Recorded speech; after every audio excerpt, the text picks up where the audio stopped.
Well, good evening and welcome to Tucker Carlson Tonight. The saga of Jussie Smollett entered a pretty intense new phase today. A tale of victimhood is now a tale of unimaginable hubris. Smollett stands charged with a felony for plotting his own assault from the very beginning. Tonight, we'll investigate how this happened, why it happened. We'll take a close look at Smollett's defenders who dismissed doubts about this story, doubts that any reasonable person would have had from day one, as conspiracy theories. Piers Morgan will join us, too.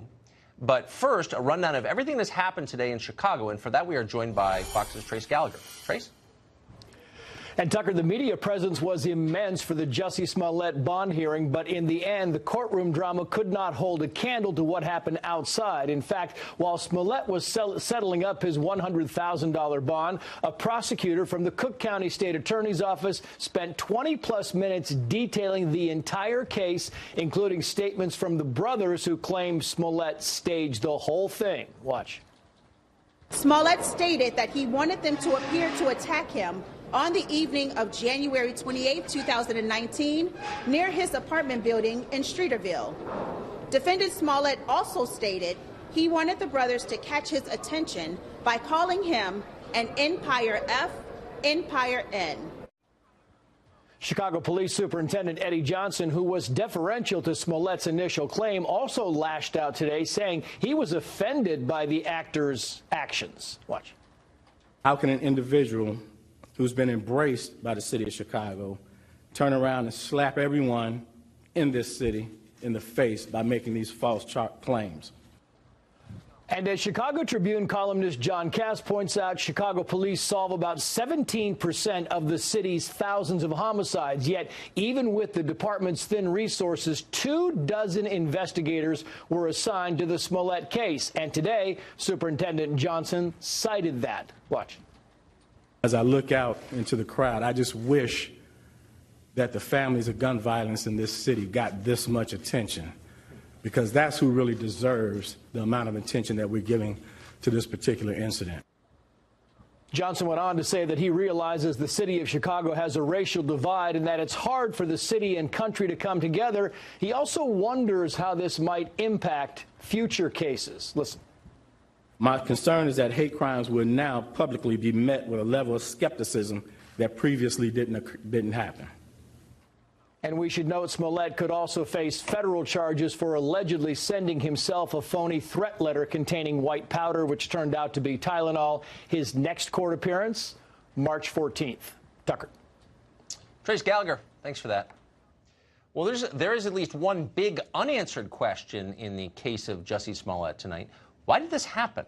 Why would a popular actor on a network TV show, someone who's rich and successful and famous, pay people to assault him and risk going to jail in the process? Well, at a press conference in Chicago today, the police superintendent wondered the same thing. I'm left hanging my head and asking why. Why would anyone, especially an African-American man, use the symbolism of a noose to make false accusations? How could someone look at the hatred and suffering associated with that symbol and see an opportunity to manipulate that symbol to further his own public profile? Well, that's a fair question. What Smollett did was not simply illegal and weird. It was terrible for the country. So why did he do it? Well, the short answer appears to be he wanted a raise at work, and he thought this would get him that. The broader answer, the one that we should all think about, meditate on, is that Smollett was simply responding to the incentives that American society has created for him. Smollett pretended to be a victim because we reward victims. We've decided that it's more heroic to suffer than it is to achieve. That's the message of our culture, our politics, our workplaces. Jussie Smollett was simply doing his best to get ahead according to the rules that others made.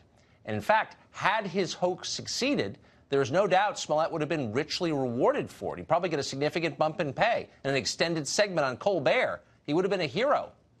So Jussie Smollett was not crazy. He knew exactly what he was doing. Faking a hate crime was an entrepreneurial move. In modern America, victimhood is power.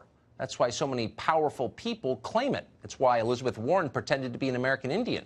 It's why at every low point during the entire span of his political career, Barack Obama invoked bias. It's why so many politicians do the same today. I have suffered. You cannot criticize me. The academic left has constructed an entire theology around the holiness of victimhood. It's called intersectionality. It comes with an elaborate rating system in which every group in America is assessed according to how much it has suffered. The more your group says it has been discriminated against, the more moral authority you receive. It's a pretty good deal for a lot of people, and they have no interest in changing it. And that explains why so many on the left initially jumped to Jussie Smollett's defense. They weren't simply defending him, they were defending identity politics. We could give you any number of examples of this, but we'll skip ahead to the most nauseating one of all. Watch anchor Robin Roberts of ABC, quote, News, beam with joy after Smollett finishes the most dishonest performance of his life, and then tell him his lies are beautiful. I still want to believe, with everything that has happened, that there's something called justice. Because if I stop believing that, then what's it all for? Thank you, Jussie. Thank you, Jussie. Well, before he claimed that white supremacists beat him up on the street, most people had never heard of Jussie Smollett. And after he became a victim, everybody wanted to be his friend. Here's Don Lemon over on CNN bragging about how he texts his new pal Jussie every single day. He's got Jussie's cell number. That's how close they are. Really tight. My concern is for him. Right, right. And for his well-being. Every day, I say, I know you think I'm annoying. I can show you a text. I know you think I'm annoying, but I just want to know that you're doing, that you're okay. Yeah. And if you need somebody, you can talk to me. Because there are not a lot of us out there. Yeah, right. Yep. Sometimes he responds, sometimes he doesn't. He responds and says, you are not annoying. You can talk to me, Don Lemon says, because there aren't a lot of us out there. Well, here's the translation. Us means people who've been oppressed in the ways that Jussie Smollett has been oppressed. Lemon is letting you know that he's in that group, too. Yes, he's a highly paid news anchor with his own TV show, and yet, like Jussie Smollett, Don Lemon is a holy victim. So there's a mad scramble over who's the victim here. Who is the victim? Well, there is one. What Smollett did was not a victimless crime. There's no such thing as that. An entire group of people did get slandered by this hoax. Regular people from outside the coastal cities. People with the wrong political beliefs and the wrong skin color. Smollett and his many defenders savagely attacked these people and are not apologizing for doing it. Instead, they're telling you, you hear this everywhere, that the real losers here are the authentic victims of hate crimes who won't be believed the next time. Okay, that's fine. But what about the innocent Americans they just poured venom on for 2 weeks because it matched some bigoted stereotype they had about middle America? What about them? There's no mention of them. Don Lemon would very much like to keep up those attacks on those people. Attacking them allows him to feel oppressed. That is why when Smollett was finally caught, Lemon reacted in a very puzzling way. He didn't seem especially concerned that his buddy had lied to further divide the country to hurt America, which he did. No, that wasn't the real problem. The real problem, according to Don Lemon, is that Smollett's arrest might discredit the cult of victimhood. This is playing out every single moment in cable news. Sean Hannity's going to eat Jussie Smollett's lunch every single second. Tucker Carlson is going to eat Jussie Smollett's lunch every single second. Yeah, because when you tell the truth about a hate hoax, you're the real hater. What's the cost of this attitude so floridly on display to our society? What does it do to us? Well, think of it this way. What would happen to your kids if you woke them up every morning by telling them that they were victims? No matter how hard they worked, people would always hate them just for who they are. What if you did that? Would that be good parenting? Would it make your kids stronger, happier, more successful? No, it wouldn't. And good parents would never do that. Good parents tell their kids to take responsibility for their lives, not to blame others, to work as hard as they can to overcome obstacles. That's what good parents of all races and all backgrounds tell their kids. And if you don't believe it, just ask 10 well-adjusted, accomplished people if their parents allowed them to feel like victims. Again, it doesn't matter where they're from or what they look like. Ask them, did your parents tell you you're a victim? And not one of them will say yes. And yet we tell our citizens just the opposite. And you see the effects very clearly in the workplace, for example.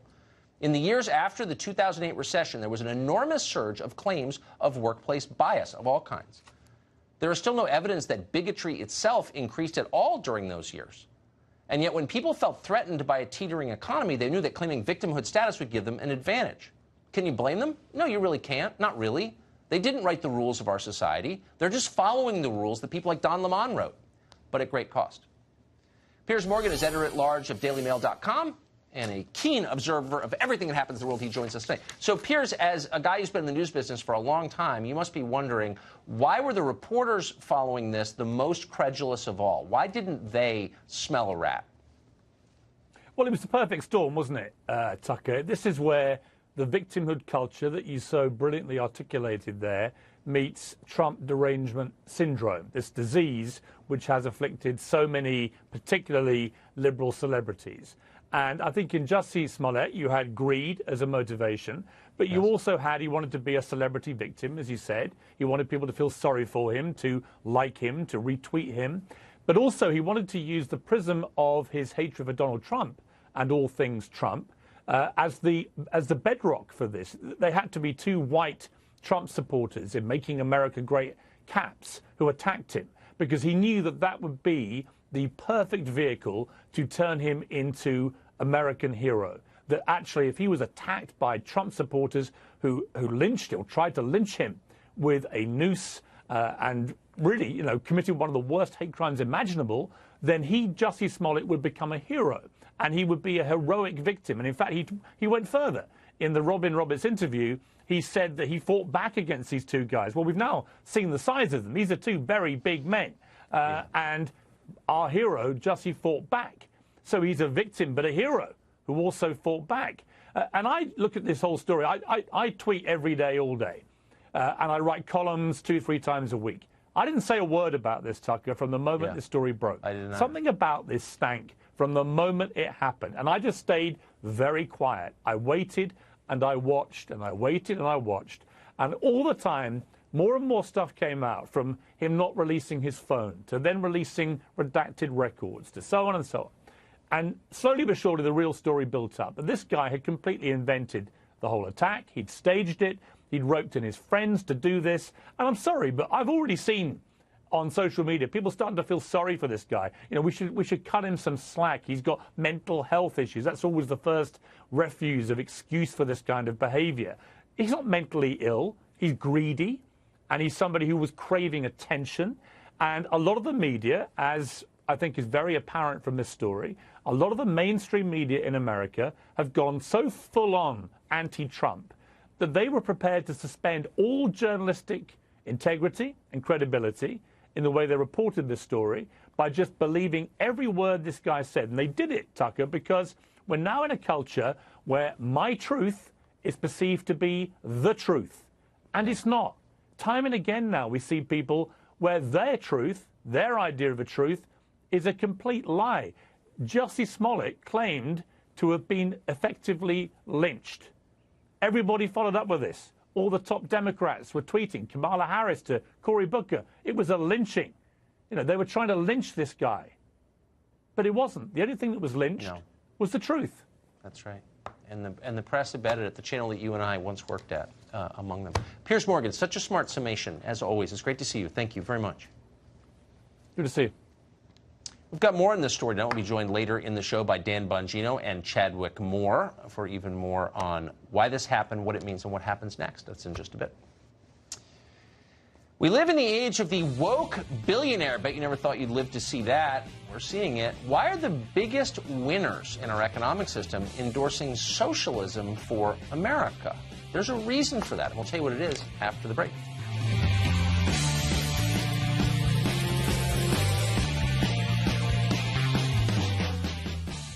(2019) is only a couple months old. We haven't given it a name yet. So how about the year of the woke billionaire?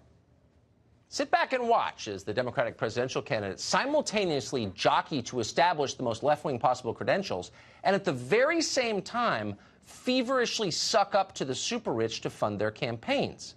We've seen some of this before. Tom Steyer and George Soros, those are the obvious examples. But there are many, many, many more. On Saturday, just this past Saturday, coming Saturday rather, Senator Cory Booker is attending a Silicon Valley fundraiser. It's hosted by Gary and Laura Lauder. They're heirs to the $14 billion Estee Lauder fortune.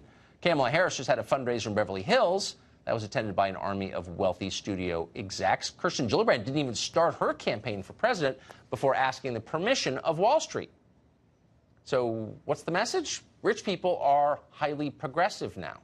And you can see why. They love mass immigration. It brings them servants. They support federally mandated snobbery masquerading as environmentalism. Abortion is essentially a sacrament to them, especially when practiced in poor neighborhoods.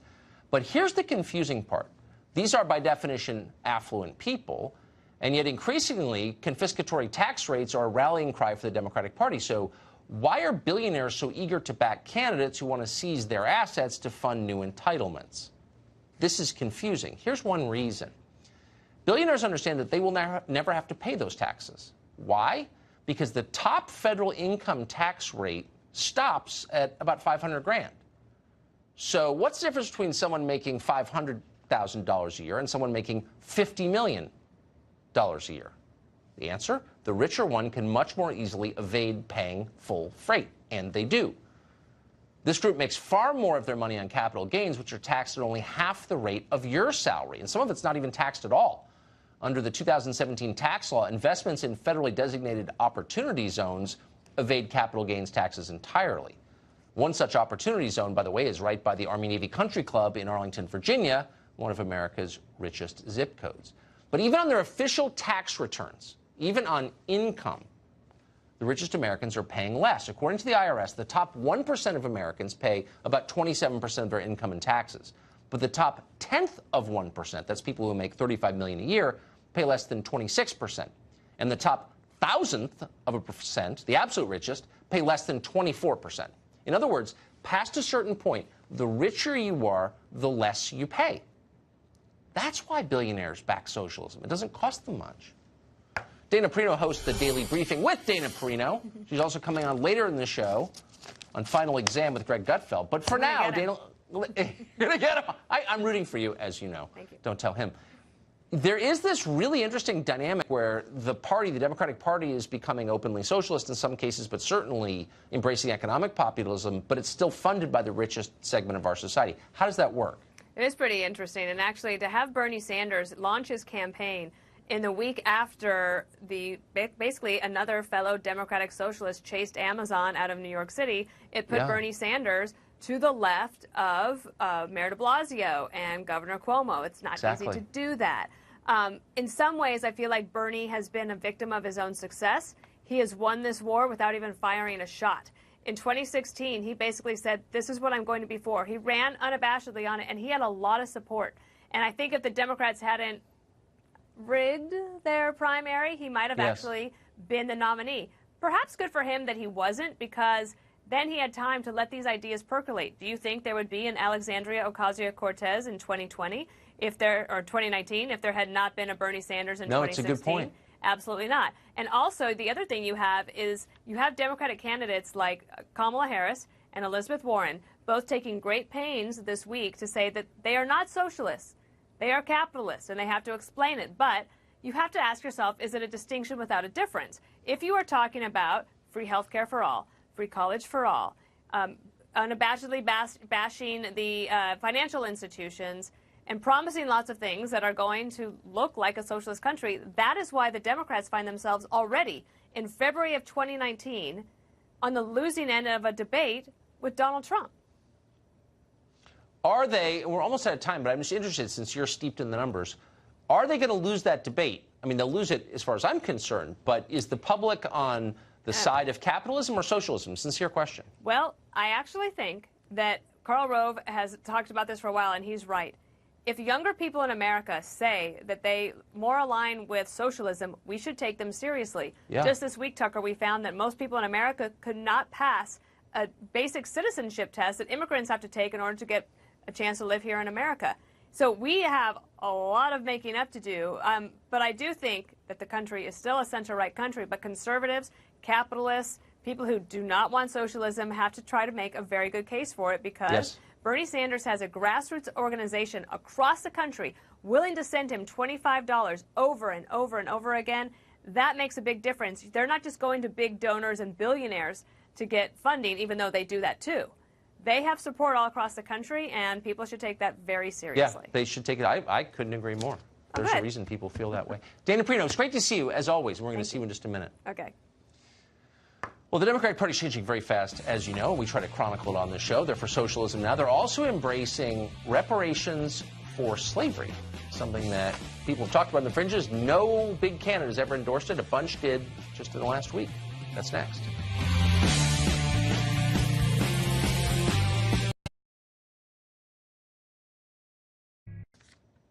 Well, in a recent interview, Kamala Harris came up with a new policy position. She now says she supports reparations for slavery.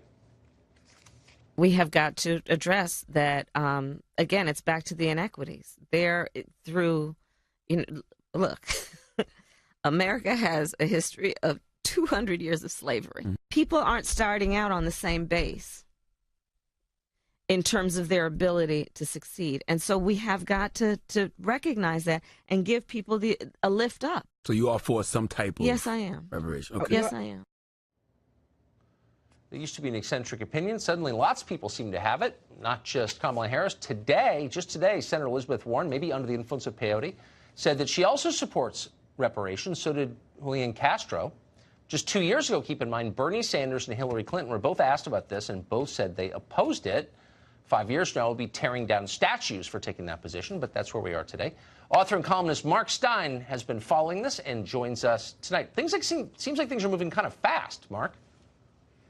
Yeah, they are. And this is disturbing if reparations is becoming a mainstream position. It's particularly absurd, I think, for Elizabeth Warren to be in favor of that. This is someone who, in a sense, has benefited from a fake appropriation of racial grievance. As you know, the business about her being 1024th Native American, presumably, and yet presenting herself as Harvard Law School's first woman of color. That's what happens when you actually get into this sort of neo-apartheid of racial classification. And I find it particularly absurd. I mean, when Kamala Harris says people are not starting from the same point, slavery was abolished a century and a half ago. Nobody alive today has a grandparent who was a slave.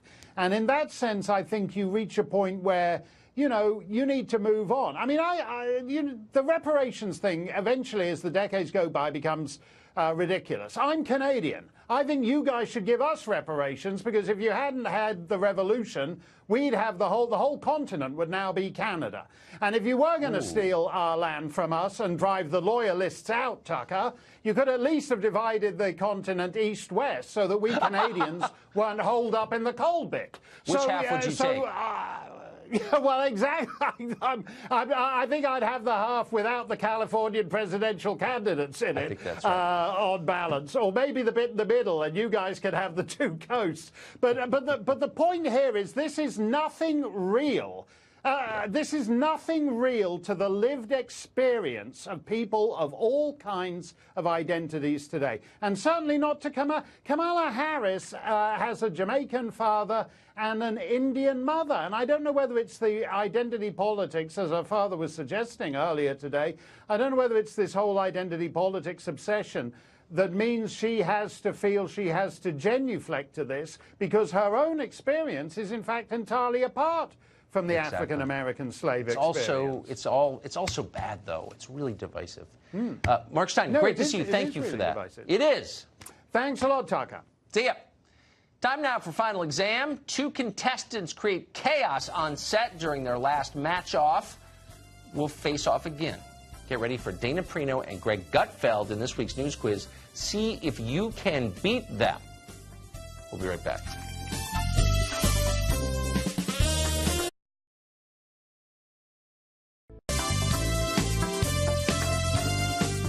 Time now for final exam, where hardened news professionals compete with one another to see who's been paying the most attention to what's happened over the last week. Our defending champion, Lauren Blanchard, is on assignment. So tonight we have a New York City special edition for you. Two long-standing bitter rivals of many decades, Dana Perino and Greg Gutfeld, co-hosts of The Five, join us tonight. I'm glad you're here. Oh, we're glad to be here. Wish I could say it. Greg is so happy to be here. Yes. Bitter right now, might I'd be be eating strong. ribs, Tucker. Yeah. I'd be eating ribs and drinking wine and watching a rerun of Friends. We're going to see if that kind of preparation serves you well. That he doesn't. I mean, so I think if you were to ask our audience, who's done more prep work for this segment? Yeah, that's exactly right. I know, Okay, so you know the rules. I'm going to run through them super quick. Okay. Hands on buzzers. I ask the questions. The first one to buzz in gets to answer. You have to wait until I finish asking the question before you answer it. Like Alex Trebek. Exactly. You can answer once I acknowledge by saying your name. Okay. Every correct answer gets you 1 point. If you lose a question, we detract a point. So you could actually get into negative territory pretty fast. Best of 5 wins. Best of 5. Make sense? Yes. Best of the 5, right here. Best of 5, the 5. All right, question 1. Here it is. If elected in November of 2020, Bernie Sanders would be the oldest president in American history. How old would he be on Inauguration Day? She came in early. 77. You're right. I did cheat. I'm unfortunately, I can't hear you. I can only hear our judges yelling in my ear. It goes to Greg. Yeah. I'm sorry. Dana, obviously I'm rooting for you. I would say 80, but I already won. 77. Okay, so Greg gets to answer. You're saying 80, Greg? No, I already won. I'm not answering. I'm taking the 5th. Taking the 5th. No, you have to answer the question. Talk to my lawyer. I already won. The answer. You said 77. 80. All right, 77. 77. All right, we're going to go to the tape. Is it 77? He'll be 79. Oh, no. You! That is so... No, we're not doing this anymore. She cheats. This happened last time. So you thought you were benefiting from her premature buzz, but actually you are now in negative territory. That is a total setup. This happened last time she was reading off the teleprompter. Or was that Judge Janine? I think that I'm pretty sure that was Judge Janine. I don't think anyone believes Dana Perino would do that. All right. Well, she jumped the gun. Question 2. You know what it is? Your questions are too long, Tucker. Okay, this is an even longer one. It's a multiple choice, so be sure you've heard all the options before answering. Here it is. So mad. 2020 hopeful Kirsten Gillibrand of New York had a campaign event in Iowa at a bar this week. Her speech was interrupted when a woman pushed past her on a mission to find which condiment. Was it A, hot sauce? Was it B, ranch dressing? Or was it C, Dana Perino's famous queso? Dana Perino. It is B, ranch dressing.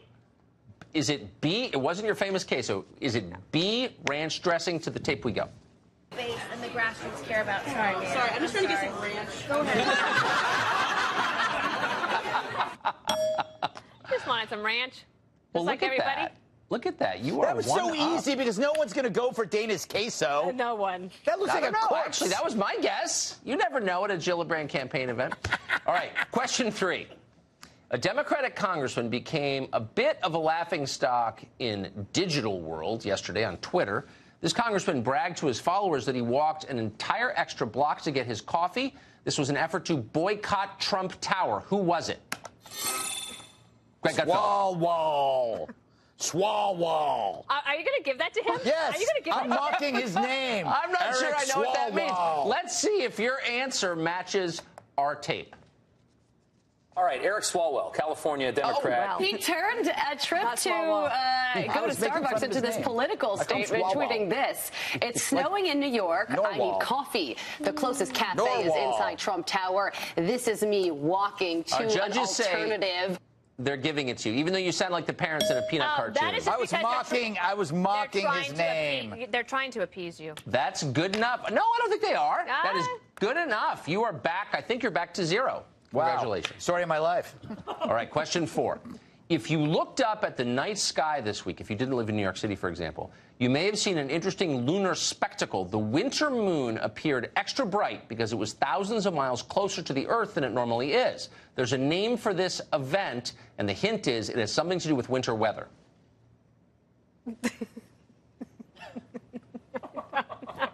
Okay, if you were to look outside your apartment. I don't do that. Okay. I usually sit in a dark room and listen to death metal. Wait, I knew. I saw the picture. It was tweeted. Guess. It was picture, right. Guess. Okay. Dana. It's not a harvest moon. Lunar moon. She said harvest moon. What do you? No. She said it's not a harvest moon. What is your answer? I don't know. I said lunar moon, but it doesn't make any sense because lunar moon. That would be redundant, but it might still be the answer. We'll find out. Back to 0. A super snow moon. Ah. TJ is rapt watching this. It's called Super, TJ, because the moon is at its closest to Earth right now, and it's full. And February's full moon is known as a snow moon because many associated the month with heavy snowfall. Okay, so the statisticians in our control room are saying, they just checked the books, this is the first ever 0-0 final question. So you're going into sudden death with no points on the board. Sudden death, it just might be his, okay? Yes. All right. So here's the final question. This is a multiple choice. You have to wait till I finish asking it. A statue of Abraham Lincoln in the state of California has become very popular online because of its unusual depiction of our 16th president. What is so strange about this particular Lincoln? Is it A, he's young and shirtless, B, he's holding a kitten, C, he's on rollerblades? Okay. You sound resigned. I have no idea. I've not seen this statue or anything, but he was a big animal rights activist, actually, for his time. So I'm going to go with B, holding a kitten. Was Abraham Lincoln holding a kitten in the statue in California? To the tape. Sure, it's rollerblades. Come on. Reminder that the Los Angeles Federal Courthouse has a statue of Abraham Lincoln where he's a shirtless young stud, suggestively tugging at his waistband like a Sports Illustrated swimsuit model. Abraham Lincoln like you've never seen him before. I really don't think we should ever be asked to do So I won with the score of 0. I'm not even sure what to say. My mouth is open. This is the lowest score ever recorded in the history, we are little history people, of the show. and we have little scores. Yeah, we have little scores. Yes. Yes. That was Greg Gutfeld, you win with 0, and next time I see you, I will award you our Eric Wempel But I can't believe you guys gave him Eric Swal Wall. That is not his name. Oh, come on. You're going to talk about this for the end of time. Well, that may be how it's pronounced. What do I know? I'm not. You have him on your show. He's our next president. I watch your show. He's our next president. It's unbelievable. Thank you. You've entered the history books. Yes. Congratulations to you both. Thank you. We're very honored. Thank you, Tucker, if that's your real name. Congratulations. That's it for this week's final exam, if you can call it that. Pay attention to the news each week. Tune in Thursdays to see if you can beat our pros. Hint, yes, you can.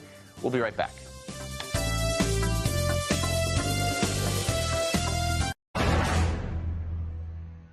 Absolute justice would be an apology to this city that he smeared, admitting what he did, and then be man enough to offer what he should offer up in terms of all the resources that were put into this. So as journalists and politicians race to see who could say the most embarrassingly credulous things about Jussie Smollett's obvious hate hoax, the police did their jobs. They stayed calm, they made no assumptions, they investigated it thoroughly, and they discovered something shocking. And for that, they're being attacked. Just moments ago, Smollett's attorney released a statement saying this, quote, Mr. Smollett is a young man of impeccable character and integrity who fiercely and solemnly maintains his innocence and feels betrayed by a system that apparently wants to skip due process and proceed directly to sentencing. Dan Bongino is a former officer with the NYPD, and he joins us tonight. So, Dan, you've watched this from beginning until now, and it's still unfolding. But what are the main conclusions you're drawing from what you've seen? Well, Tucker, you know, it's amazing we've spent all this money in this country on an education system that claims to teach, you know, critical thinking, right? Yeah. But if you thought critically about this case from the beginning, you would have never jumped to the conclusion. And, you know, listen, I spent a lot of time with the Secret Service and the NYPD, but you don't have to be a law enforcement officer to have seen the red flags in the case, Tucker. First, if you're attacked like this violently at night, who doesn't turn over their police records to immediately clear themselves and try to get the actual bad guys? It just didn't make sense. And that statement you just read, I mean, is outrageous. He's not entitled to due process. Tucker, he was given every single benefit by the media, by everyone else. Benefits, by the way, you and I we would have been questioned about this vigorously from the beginning. And now he's claiming somehow that he's a martyr in this? Listen, of course you're presumed innocent. I get that. But that's a ridiculous statement to try to paint yourself as a martyr when you haven't even cooperated with the police from the beginning. It's absurd. I mean, at some point, he's going to put the media in a pretty tough spot. mean, if he continues to deny this and say that he's once again the victims of yet another persecution or whatever, I mean, can Don Lemon sit there on CNN and not defend him? You know, at some point with these kids on Twitter, they say you got to take the L. At some point, you got to take the loss. Yeah. I mean, Tucker, it's binary at this point, is it not? They have these two brothers, these people that they're questioning, apparently involved in this. They're either the attackers or they're not. If they're cooperating and they've been released, what does that say to you as someone who thinks in common sense terms? They're either the attackers or they're not. They've been released. Clearly, there's something wrong with this case, and it appears that when you take it all and you look at it, that Smollett's the guy who's not been clear, open, and honest here. I just don't understand how we're sort of eliding over what this guy really did, which is use racial stereotypes to attack fellow Americans, and no one's kind of saying that. I'm not really sure why. Right. It's not just that he lied. It's that he took it to the next level. He added a bunch of, let's call them aggravating factors, Tucker. Oh, they were wearing MAGA hats, and they screamed, this is MAGA country. And then they put a noose, one of the most abhorrent symbols of a troubled time in American history. It's all these aggravating things he threw on top as if being attacked and claiming it was Trump supporters wasn't bad enough, Tucker. We got to put bleach in it and a noose, and they screamed it's MAGA country. I mean, it really speaks to, if this didn't happen and this is all a hoax, a level of serious depravity. This guy could need some serious help. So I just want to do super quick a kind of check on your sensibility about all this. So you work in journalism. Robin Roberts over at ABC, quote, News works in journalism. She heard Jussie Smollett's story and she concluded it was, quote, beautiful. Was there ever a moment when you heard his story and you thought to yourself, that's beautiful? No, I thought it's questionable. But Robin Roberts needed that story to be true and wanted it to be true. And it's clear from the questioning. There was not one critical question asked of a guy who had a very suspect story. It's a real shame, and it's a stain on journalism. Yeah, that's nicely put. Dan Bongino, great to see you. Thank you. Good to see you too, Tucker. See you next week. Well, after his court hearing today, Jussie Smollett returned to work at the show Empire. According to reports, Smollett kept crew waiting for at least 30 minutes in order to film his scene. This was today. When he arrived, he begged the crew and his fellow actors to believe him, to believe in his innocence. He said this, quote, I would never do this to any of you. You are my family. I swear to God I did not do this, end quote.